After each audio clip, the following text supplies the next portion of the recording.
Pasta sauce কীভাবে তৈরি করি চলো তোমাদেরকে দেখাই। পাস্তা সস তৈরি করার জন্য আমি হোয়াইট অনিয়ন নিয়ে নিয়েছি 500 গ্রাম, এবং এটা ফাইন পিউরি করতে হবে, একদম পিউরি করে ফেলতে হবে। এবং বাটার নিয়ে নিয়েছি 300 গ্রাম। এর সঙ্গে চলে যাবে 2 কাপ অয়েল, যেটা আমরা কর্ন অয়েল ইউজ করে থাকি। এবার এটাকে আমার রিহিট করতে হবে। হিটে আমি বসিয়ে দিয়েছি। হিটে বসিয়ে দেওয়ার পরে যে কাজটা হলো, মেন যেটা ম্যাগি, এটা আমরা অ্যালফ্রেডো সসে ব্যবহার করে থাকি। 32 পিসেস ম্যাগি নিয়ে নিয়েছি, এবং এই ম্যাগিটা কিন্তু খুব সল্টি টাইপের একটা টেস্ট আছে। এবার অয়েল আমার হিট হয়ে গেছে। 8 টেবিল স্পুন গার্লিক আমি ঢেলে দেবো। এটা হলো গার্লিক। এবার চলে আসবে যে অনিয়নটা আমি পেস্ট করেছিলাম, পিউরি করেছিলাম, সেই পিউরিটা আমি ঢেলে দিয়েছি। এবার এটাকে আমরা রিহিট করব 20 মিনিট। ব্রাউন্ড হয়ে যাবে অনিয়ন, তারপর আমি এটাকে ক্রিম ঢেলবো। এই যে ক্রিম, 8 লিটার ক্রিম দিয়ে তৈরি করব অ্যালফ্রেডো সস।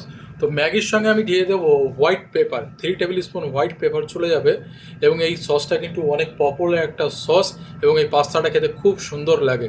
তো 8 লিটার আমি ঢেলে দিয়েছি। হ্যালো বন্ধুরা, তোমরা যে আমার চ্যানেল নতুন হয়ে থাকো অবশ্যই চ্যানেলটা সাবস্ক্রাইব করবে।